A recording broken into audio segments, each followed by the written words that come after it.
నమస్తే నేను చందన welcome to great Andhra ఇప్పటివరకు నా టాప్ స్టోరీస్ చూద్దాం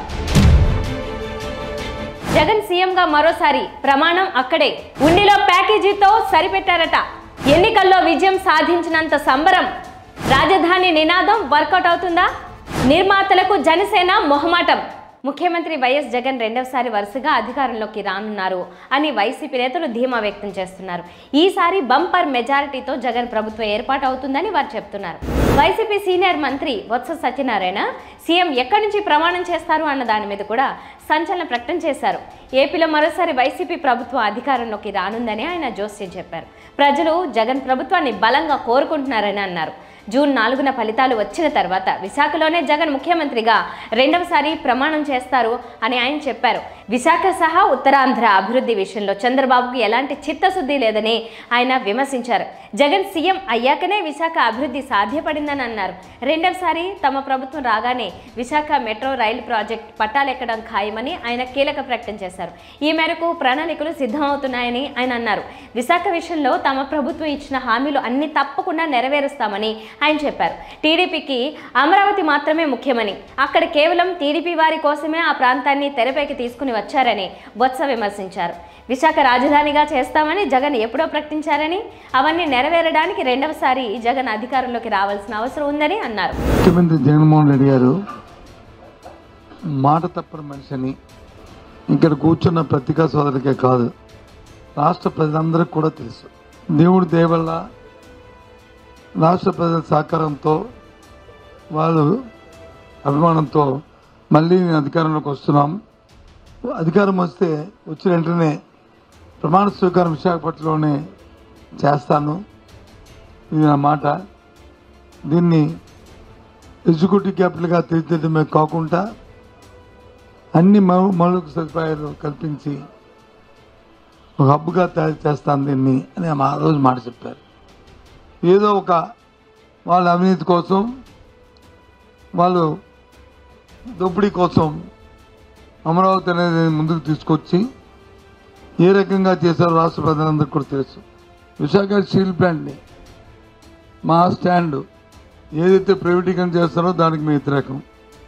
ఓ పత్రికలు రాస్తారు, ఓ లెటర్ ఇచ్చి ఊరుకున్నారు. లెటర్ ఇచ్చి ఊరుకోలేదే. ముఖ్యమంత్రి ప్రధానమంత్రి సాక్షిగా చెప్పారు, ప్రధానమంత్రిని కలిసి చెప్పారు. దానికి ప్రభుత్వం తరఫున ఏమైనా మా ఆ పత్రికలు ఏమైనా చేస్తే మేము ఎప్పటికప్పుడే మా తాలూకా అభిప్రాయం తెలియజేస్తున్నాము. మేము దీని గురించి ఇవాళ వచ్చి ఆ కూటమిలో చేరిపోయి ఆ కూటమితో చెప్పించండి, మీరు భారతీయ జనతా పార్టీ నాయకత్వంతో చెప్పించండి. తూర్పుగోదావరి జిల్లా ఉండి సిట్టింగ్ ఎమ్మెల్యే మంతెన రామరాజును ప్యాకేజీతో నోర్మూయించినట్లు టీడీపీ వర్గాలు ప్రచారం చేస్తున్నాయి. ఆ సీటును నరసాపురం ఎంపీ రఘురామకృష్ణరాజుకు కేటాయించారు. దీంతో సిట్టింగ్ ఎమ్మెల్యే రామరాజుతో వ్యతిరేకత రాకుండా ఆయనకు పార్టీ జిల్లా అధ్యక్ష పదవితో పాటు పెద్ద మొత్తంలో ఆర్థిక లబ్ధి చేకూర్చినట్టు టీడీపీ నాయకులే చెబుతున్నారు. ఇందులో నిజానిజాలేంటో రామరాజు చెప్తే తప్ప తెలిసే అవకాశాలు ఉండవు. అయితే ప్యాకేజీతో కూల్ చేశారనేందుకు బలమైన ఆధారాలను టీడీపీ నేతలు చూపుతున్నారు.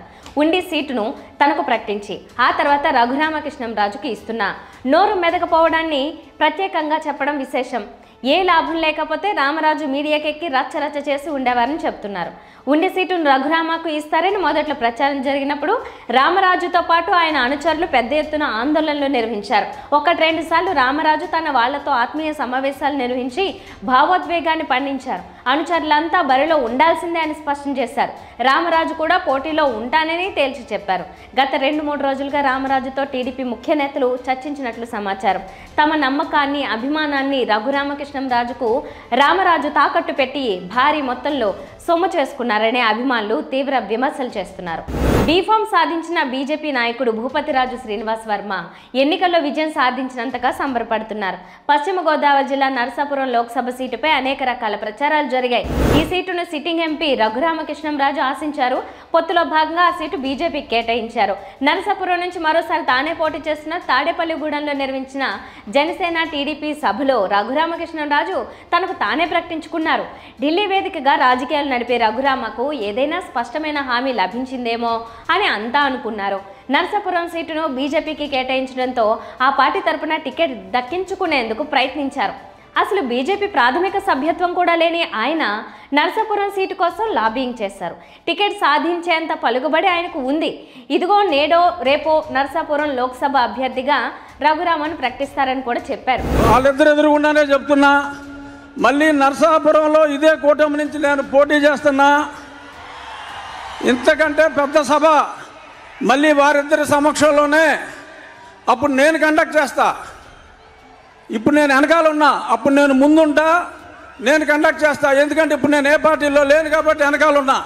చాలామంది ముందున్నారు. ఇంకా పార్టీల్లో చేరబోయినప్పటికీ మరి కొంత చొరవ తీసుకుని జై తెలుగుదేశం, జై జనసేన, జై బీజేపీ. Thank you. చివరికి శ్రీనివాస్ వర్మకే బీజేపీ బీఫామ్ ఇవ్వడం విశేషం. ఎన్నెన్నో ప్రచారాల మధ్య బీఫామ్ దక్కించుకున్న శ్రీనివాస్ వర్మ ఎన్నికల్లో విజయం సాధించినంతగా సంబరపడుతున్నారు. రఘురామను దాటుకుని టికెట్ దక్కించుకోవడం గొప్ప విజయమని ఆయన భావిస్తున్నారు. బీజేపీలో భూపతిరాజు వర్మకు ఎంత బలం ఉందో రుజువైంది. ఇక ఎన్నికల ఫలితం ఎలా ఉంటుందో చూడాలి. వైసీపీ ఎన్నికల అజెండాలో ఏముంటుందో తెలియదు. వైసీపీ అధినేత జగన్ సిద్ధం సభలలో 3 రాజధానుల గురించి ఎక్కడా మాట్లాడడం లేదు. కానీ ఉత్తరాంధ్రలో మాత్రం విశాఖ రాజధాని గురించి వైసీపీ మంత్రులు, సీనియర్ నేతలు ఎన్నికల ప్రచారంలో ప్రస్తావిస్తున్నారు. వైసీపీకి ఓటు వేస్తే విశాఖ సహా ఉత్తరాంధ్రలో అభివృద్ధి సాధ్యపడుతుందని చెబుతూ ఓటర్ల దగ్గరికి వెళ్తున్నారు. ముఖ్యంగా విశాఖ వైసీపీ ఎంపీ అభ్యర్థి బొత్స ఝాన్సీ ఇదే అంశం మీద ప్రచారం చేస్తున్నారు.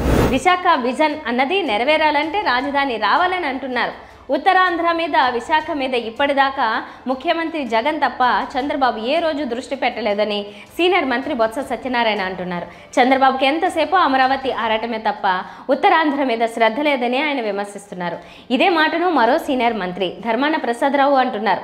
విశాఖ రాజధానిని తెచ్చుకోవాలన్నా, ఉత్తరాంధ్ర అభివృద్ధి సాగాలన్నా వైసీపీనే మరోసారి అధికారంలోకి తెచ్చుకోవాలని ధర్మాన పిలిపిస్తున్నారు.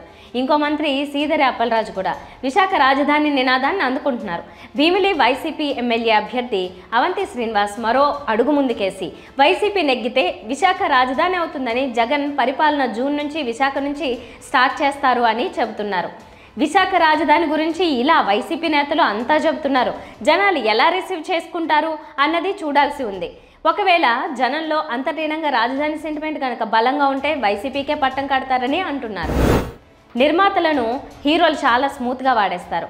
అలాంటి వాడకానికి కూడా వాళ్ళు అలవాటు పడిపోయారు. ఇప్పుడు పవర్ స్టార్ పవన్ కళ్యాణ్ కూడా అదే చేస్తున్నారు. జనసేనకు సంబంధించిన కొన్ని పనులను నిర్మాతలకు అప్పచెప్పినట్లు తెలుస్తోంది. పవన్ తరపున టాలీవుడ్లో ఓ కీలక వ్యక్తి వాటి వ్యవహారాలు చక్కబెడుతున్నట్లు వార్తలు వినిపిస్తున్నాయి. ఇటీవల పార్టీ ప్రమోషన్ కోసం ఓ వీడియో చేయించారు. దాన్ని పవన్తో సినిమా చేస్తున్న ఓ భారీ నిర్మాత మీద భారం వేసినట్లు తెలుస్తోంది. అలాగే 2014 టైంలో పవన్ కోసం సోషల్ మీడియా వింగ్ను నిర్మించిన ఓ నిర్మాత మీద ఈసారి కొన్ని ప్రకటనల రూపకల్పన భారం వేసినట్లు తెలుస్తోంది. అలాగే మరో పెద్ద సంస్థ మీద పవన్కు సంబంధించిన కొన్ని రవాణా ఏర్పాట్ల భారం మోపినట్లు తెలుస్తోంది. సినిమాలు చేస్తున్నారు, చేయాల్సి ఉంది, అందువల్ల ఏ నిర్మాత కూడా కాదని అనలేరు. ఈ పనుల క్వాలిటీ చెక్, కోఆర్డినేషన్ను పవన్ సన్నిహితుడైన ఓ పెద్ద తలకాయ ఇక్కడ తన భుజాల మీద వేసుకున్నట్లు తెలుస్తోంది. ఇవే వాళ్ళ టాప్ స్టోరీస్. మరిన్ని అప్డేట్స్తో కలుద్దాం. నమస్తే.